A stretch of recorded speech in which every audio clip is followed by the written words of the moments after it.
great pleasure to be here today. If you can't hear what I have to say, please put your hand up and I'll try to speak a little louder. It's always difficult to speak in a large open area. I want to say good afternoon to everybody here. I was very pleased to be asked to be part of the ceremony to honor General Francis Marion, who is without a doubt one of the great heroes of the American Revolution. When you read the pages of history, we see many important people named who've done many important things. But sometimes as you read more about those people, you find out they're not very nice people. And you lose your respect for those people. And you realize that in the course of history, there are very few truly great men. We were blessed to have George Washington as a truly great man to lead this country. But as you read more and more about Francis Marion, you know that he is one of those select group of people that can be called a truly great man. And he left his mark on our history and on our country. Many things could be said about Francis Marion. He was a frontiersman. You may not think of Belle Isle as being the frontier. You may not think of Georgetown as being the frontier. But when Francis Marion was born, he was only a year younger than the town of Georgetown. That was the frontier. And as he grew up and the frontier moved west, as a young man, he moved west with it. And when he and his brothers settled in the area of Belle Isle, there were still Indian raids going on. This was the Wild West when he lived here. Francis Marion was a family man. He took care of his mother after the death of his father. He was close to his brothers. Although he didn't marry until late in life, when his brothers passed away, leaving children of a tender age, he took them in and he took care of them, even though it was in the midst of the American Revolution. And it wasn't a cold, I will take care of my nephew or niece. In the letters where he refers to them, he calls them my boys, with as much tenderness and love as any father would have for his own children. And if you can figure out how he did this, I certainly can't. After the British took Charlestown and this whole area was in turmoil, he was able to get two of his nephews out of South Carolina up to Pennsylvania and enrolled in the University of Pennsylvania. And he figured out some way of paying for it and taking care of them, all the while fighting the British here in South Carolina. He was a dedicated family man.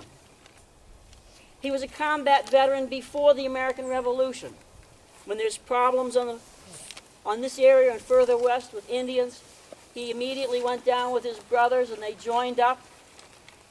He took a commission not in the militia but in the provincial troops, which was as close as he could get as a colonial to being in the regular army. And he marched off to the far west beyond the Allegheny Mountains, where he saw violent and horrible combat in the war against the Indians. And he came home as a veteran with all the problems our veterans come home with from each of the wars they've been involved with. And the traits that he later exhibited, the quiet courage that he had, the calmness in the face of danger he had, the lack of boastfulness that he had, are all traits of combat veterans who have seen more than they should have had to see. His willingness to sacrifice himself for his community, the drive to improve the world, to improve those areas around him, these are all traits that our combat veterans come home with. Francis Marion was a combat veteran. And when the revolution began, he had one other trait that combat veterans have. He knew that discipline and training saved lives. And he was a driven man to make sure that those men under his care had all the discipline and training he could possibly give them so they had every chance in the world to survive the combat that he knew they would see.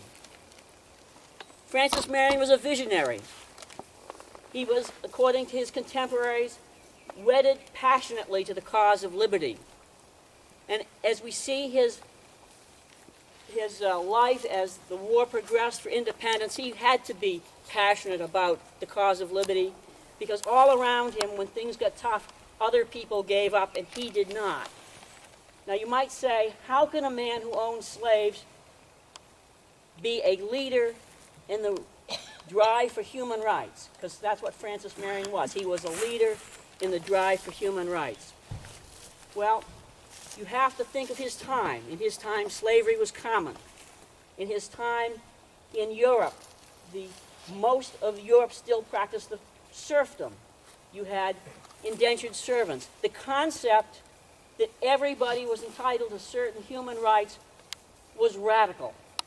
The concept that common people could form their own government and run their own affairs and have a successful government, that was thought to be utopian. Nobody can do that. All of Europe thought we would fail.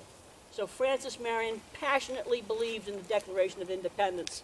And he and people like George Washington and Thomas Jefferson, you know, as we travel around South Carolina, you see all these little dirt roads, and they have these bars across them that you can't go down, you know, little locked gates. And they say, do not enter.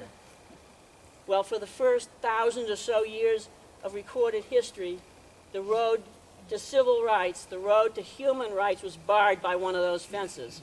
And Francis Marion and George Washington and Thomas Jefferson and John Adams, they tore that bar down. And we are still on that road that they opened up. We haven't reached the end of the road yet. Much of the world hasn't even stepped their foot on that road yet. But we are well down that road, and we will continue down that road to achieve the ideals of Declaration of Independence. Francis Marion was an idealist. He was wedded to the cause of liberty. He did the best he could in his time. We also hear from his contemporaries that there was nothing mercenary about Francis Marion. When he joined the American Revolution, he didn't join it because he expected to make money. He didn't join it because he wanted glory. In fact, everything he had was destroyed during the course of that war. He came out of the war with the shirt on his back and not much more. A lot of glory, a lot of honor, but money he didn't have. He was flat broke. He gave it all for his country. He put everything on the line for his country. And that is a great man who does that. There was nothing vengeful about Francis Marion. He kept in his mind throughout the brutal, brutal Civil War. I'm not talking about the war between the states. I'm talking about the Civil War within South Carolina that took place during the American Revolution.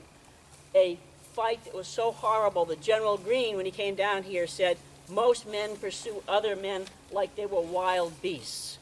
People were just killing each other off, left and right, burning, destroying, consumed with hate.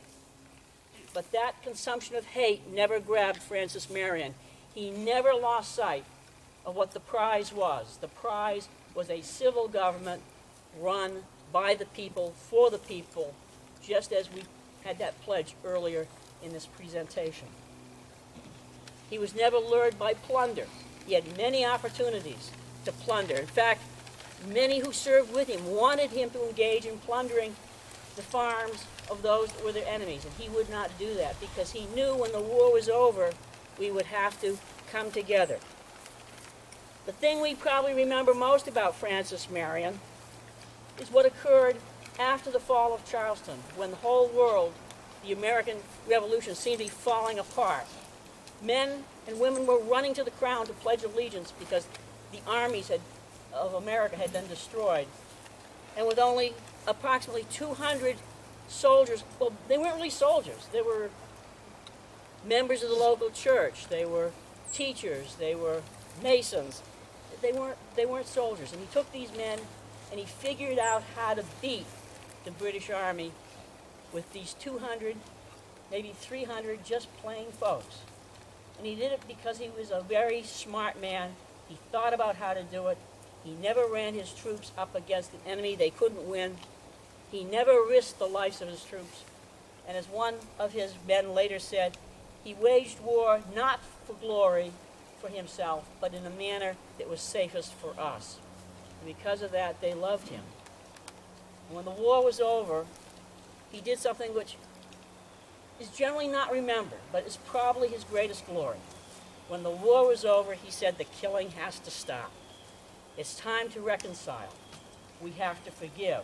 And he received a lot of criticism for that, and he lost a lot of popularity for that because people wanted vengeance. We could have had a bloodbath like after the French Revolution, but Francis Marion said, no, we have to come together. We need to establish a just civil government based on law. And because he stood firm, eventually other people came around, and the killing in South Carolina ended, and we were able to establish that just government. And that perhaps was his greatest achievement, the establishment of peace after the war, the demand for reconciliation after the war, and the establishment of a just government. So today, we are here to recognize, to pay tribute to, and in essence, to thank Francis Marion and all those that followed him, not just in his brigade, but the citizen soldiers that have followed him since then, who have given us the great blessings of liberty. And to that, I say to General Marion and to his wife, who is, I think, his lifelong love, thank you very much. Thank you.